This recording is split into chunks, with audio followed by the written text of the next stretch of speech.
Quand une femme essaie d'être sage, rangée et de se plier en face d'un danger intérieur ou extérieur, ou encore de dissimuler une situation ou psychique critique, c'est une pacte d'âme.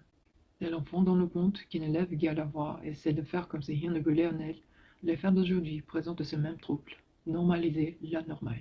C'est un désordre qui touche toutes les cultures, et provoque une plongée de l'esprit dans l'ennui, et plus tard dans la cécité à l'exemple de la vieille femme. Nous perdons notre capacité de nous battre pour nos valeurs, quand nous finissons par être obsédés par les souliers rouges, toutes sortes d'éléments importants sur le plan personnel, culturel et environnemental passent au second plan. Quand on abandonne la vie que je mène, il se produit une perte de sens que le chien est laissé libre à diverses blessures de la psyché, de la nature, de la culture, de la famille. Les atteintes à la nature vont de pair avec les atteintes à la psyché humaine. On ne doit pas les séparer. Dans la psyché instinctive, la femme sauvage y voit dans la forêt une demeure pour elle-même et les êtres humains, tandis que d'autres, contemplant cette même forêt, l'imaginent totalement rasée et pensent à s'emplir les poches. C'est une divergence considérable dans la conception de l'existence.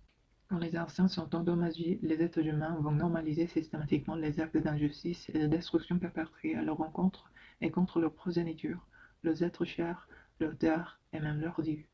Il suffit que l'instinct soit remis en état pour que ressurgisse la femme sauvage. Au lieu de danser dans la forêt sur les rouges pieds jusqu'à ce que la vie ne soit qu'une torture, nous pouvons revenir à une vie que j'humain, nous refaire une paire de chaussures avec lesquelles nous marcherons le pas qui est le nôtre. On a sans aucun doute beaucoup à apprendre en dissolvant ses propres actions. Tu es méchante, tu me fais de mal, et considérant le mal qu'on peut se faire à soi-même.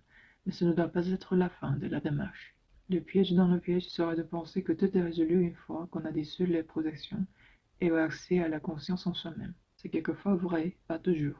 Plutôt que d'utiliser un paradigme modèle ou c'est à l'extérieur ou c'est en moi, mieux vaut utiliser le modèle et là est le problème intérieur et là est le problème extérieur, qui permet une recherche globale et une guérison plus complète. Et donc confiance aux femmes pour remettre en cause le statu quo et pour ne pas se contenter de s'examiner elles-mêmes, mais considérer le monde qui, inconsciemment, accidentellement ou méchamment, exerce une pression sur elles.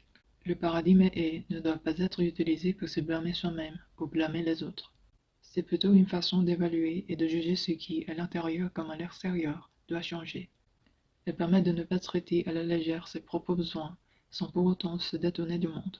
Beaucoup de femmes parviennent d'une manière ou d'une autre à rester dans cet état, mais elles ne vivent qu'une moitié, qu'un quart de vie au pire, et finissent par devenir mortellement silencieuses, désespérées, résignées. La porte de la cage s'est refermée sur elles.